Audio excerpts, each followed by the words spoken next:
Hello everyone, welcome to my channel study junction. आज की video में हम चैप्टर 2 दैट इज़ पॉलिनोमियल्स उसके एमसीक्यूज डिस्कस करेंगे and this video is valid for both basic as well as standard maths.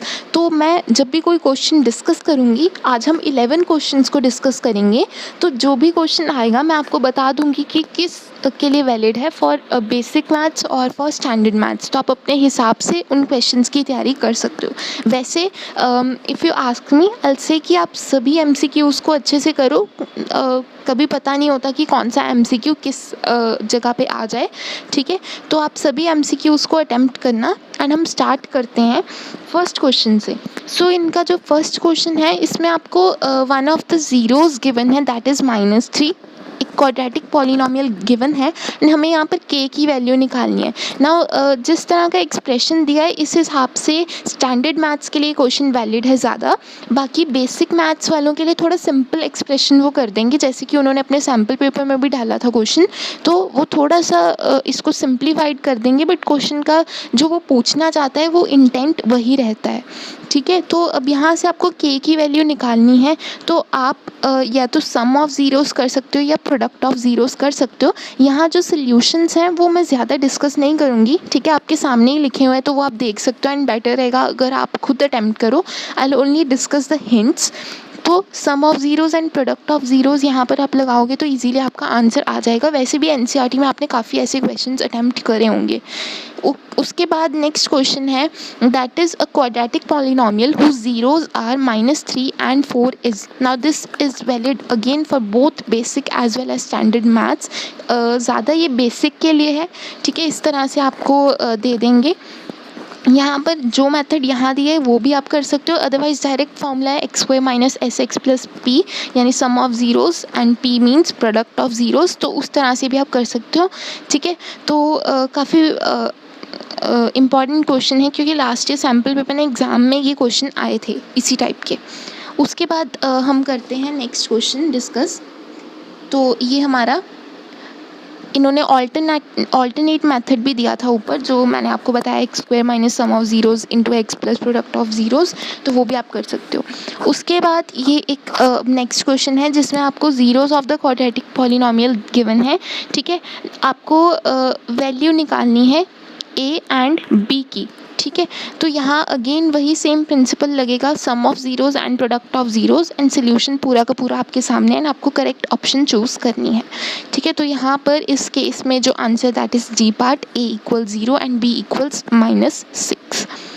उसके बाद ये next है, now this is very important for basic maths. यहाँ पर the number of polynomials having zeros as -2 and 5 is. तो -2 and 5 के लिए कितने ऐसे पॉलिनोमियल्स हैं वैलिड। तो यहाँ ऑप्शंस अगर आप देखो 1, 2, 3 या फिर मोर देन 3, तो इससे आप देख सकते हो कि बहुत सारे पॉलिनोमियल्स आप ऐसे बना सकते हो जिसमें ज़ीरोज़ हों -2 and 5। जैसे आपको ऊपर फॉर्मूला बताया था, अगर आप यही बनाओ, यहाँ सम ऑफ ज़ीरोज़ कर दो, प्रोडक्ट ऑफ ज़ीरोज़ पुट कर दो, तो आप x² के साथ चाहे कुछ भी मल्टीप्लाई कर लो। आप सपोज एक k वेरिएबल मल्टीप्लाई कर रहे हो तो उसके ज़ीरोज़ तो सेम ही रहेंगे, यानी बहुत सारे मल्टीपल एक्सप्रेशंस, मल्टीपल पॉलिनोमियल्स ऐसे वैलिड हैं जिनके ज़ीरोज़ -2 and 5 हैं। तो more than 3 is the correct answer. Next question discuss करते हैं। तो फिफ्थ क्वेश्चन है यहाँ पर, if one of the zeros of cubic polynomial is given this is 0, then product of the other two zeros is। now as far as I know कि cubic polynomial आपके syllabus में नहीं है, ठीक है। बट एक बार जो स्टैंडर्ड मैथ्स वाले बच्चे हैं वो ज़रूर इसको देख लें, हो सकता है कि ऐसा क्वेश्चन आप फेस करें।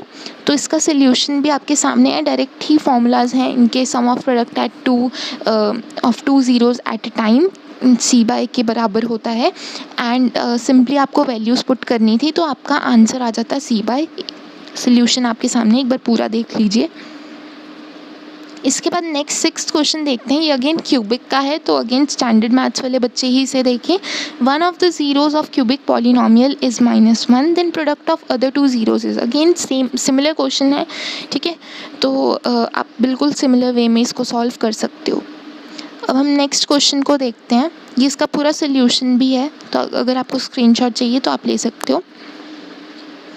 इसके बाद 7th क्वेश्चन देखते हैं। Now these type of questions are really very important for standard maths only. Basic maths वालों को ऐसी टेंशन लेने की ज़रूरत नहीं है, बट प्लीज़ स्टैंडर्ड मैथ्स वाले बच्चे इस क्वेश्चन को ध्यान से देखें। Zeros of quadratic polynomial x square plus 99 x plus 127 are. तो अब यहाँ पर आपको बताना है कि ये जो ज़ीरोज़ हैं क्या दोनों पॉजिटिव हैं, दोनों नेगेटिव हैं, दोनों इक्वल हैं, या one positive and one negative है। तो यहाँ से आप पहले इक्वेशन को कंपेयर करके ए बी सी की वैल्यू निकालेंगे। That is A equals 1, B equals 99, C equals 127। आगे सोल्यूशन देखते हैं। तो यहाँ तो काफ़ी इन्होंने लेंदी दिया है, बट ये शॉर्ट मेथड से भी हो जाता है। तो हम इसका ऑल्टरनेट मेथड भी आप देख सकते हो। इसके अबव मेथड को देखते हैं। यहाँ पर इन्होंने क्वाड्रेटिक फार्मूला लगाकर दोनों ज़ीरोज़ निकाल ली, जो काफ़ी लेंदी है। बट अगर आप सेकंड मेथड देखो तो ये आपका जो लिखा हुआ है स्टेटमेंट लिखी है कि कब ए ग्रेटर दैन ज़ीरो भी होना चाहिए या दोनों नेगेटिव, तो आप उस तरह से कंपेयर करोगे, सेटिस्फाई करवाओगे कंडीशन को, तो आपका आंसर नेगेटिव आएगा, बोथ नेगेटिव। ठीक है, तो ये आप मेथड ध्यान से देख लो। Okay, next again similar type of question है। ठीक है, इसे भी आप क्वाड्रेटिक फार्मूला से कर सकते हो, बट बेटर दूसरा मेथड रहेगा जो यहाँ पर नीचे गिवन है, तो आप देख सकते हो। ठीक है, बाकी योर चॉइस। आपको अगर दूसरा मेथड समझ आता है तो वो कर लो, अदरवाइज क्वाड्रेटिक फार्मूला तो हमेशा वैलिड है ही। ठीक है, अब हम 9th क्वेश्चन पर चलते हैं। Okay, so this is your 9th question and again ये भी सिमिलर है। इसमें तो अब आपको डेफिनेटली लगाना पड़ेगा वही पिछला मेथड। अगर अभी भी वो नहीं लगाना तो इन्होंने एक और मेथड दे दिया डिस्क्रिमिनेंट का, तो आप वो भी देख सकते हो। वैसे यहाँ पर डिस्क्रिमिनेंट का मेथड ज़्यादा ईजी है। ठीक है, तो आप वही यूज़ करना। ओके, ये सारे questions by the way standard maths के लिए इंपॉर्टेंट थे। बेसिक मैथ्स वालों को ऐसी टेंशन लेने की ज़रूरत नहीं है। ओके, नेक्स्ट वन, वैसे ये रेयर है कि ऐसा कुछ क्वेश्चन पूछें, बट स्टिल आप अपनी सेफ साइड के लिए इस क्वेश्चन को देख सकते हो।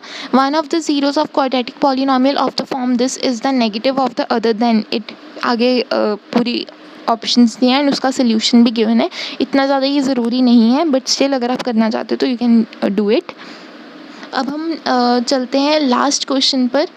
ठीक है, तो लास्ट क्वेश्चन ये इसका पहले आप ऑल्टरनेट मेथड भी देख सकते हो। Okay, now this is your last question, that is which of the following is not the graph of a quadratic polynomial. Now this is very important for basic as well as standard maths. Different type से इस question को पूछा जा सकता है in the form of MCQ, right. तो आप इसका सोल्यूशन भी देख सकते हो, वैसे तो सामने ही दिख रहा है। ठीक है, आई थिंक NCERT में भी ऐसा गिवन होगा। तो इन्होंने NCERT के कुछ एक्सरसाइज क्वेश्चंस को ही MCQ बनाया हुआ था लास्ट ईयर के पेपर एंड सैम्पल पेपर में भी, राइट। तो आई होप आपको आइडिया लग गया होगा कि पॉलिनोमियल से कैसे क्वेश्चंस आते हैं। एंड बिलीव मी, पॉलिनोमियल से इसी टाइप के क्वेश्चंस आते हैं, जैसे वो product of zero, sum of zeros, वो सब निकाल कर आपको K की वैल्यू पूछ ली, A की वैल्यू पूछ ली, B की वैल्यू पूछ ली, C की वैल्यू पूछ ली, या फिर बताना है कि इसमें से कौन सा पॉलिनोमियल नहीं है, पॉलिनोमियल के नंबर ऑफ ज़ीरोज़ कितने हैं। आपकी एक एक्सरसाइज है, आपको number of zeros of polynomial बताना। दैट इज़ वेरी इंपॉर्टेंट, क्योंकि बेसिक और स्टैंडर्ड दोनों में लास्ट ईयर के सैम्पल पेपर में वो क्वेश्चंस थे। सो वो आपको पता होगा, तो आपके वो फ्री के मार्क्स हैं। ठीक है, यहाँ पर मेंशन नहीं था, बट मैंने आपको वैसे बता दिया कि वो MCQs एंड ऑब्जेक्टिव में वो एक्सरसाइज के क्वेश्चंस को पूछ रहे हैं, जिसमें आपको number of zeros of polynomial from the graph बताना है, राइट। तो पॉलिनोमियल से कुछ इसी टाइप के क्वेश्चंस आते हैं, MCQs, fill in the blanks, right. And मैं आपको दोनों तरह से बता दिया कि स्टैंडर्ड के लिए कौन सा इंपॉर्टेंट है, बेसिक के लिए कौन सा इंपॉर्टेंट है। तो I hope this was helpful for you.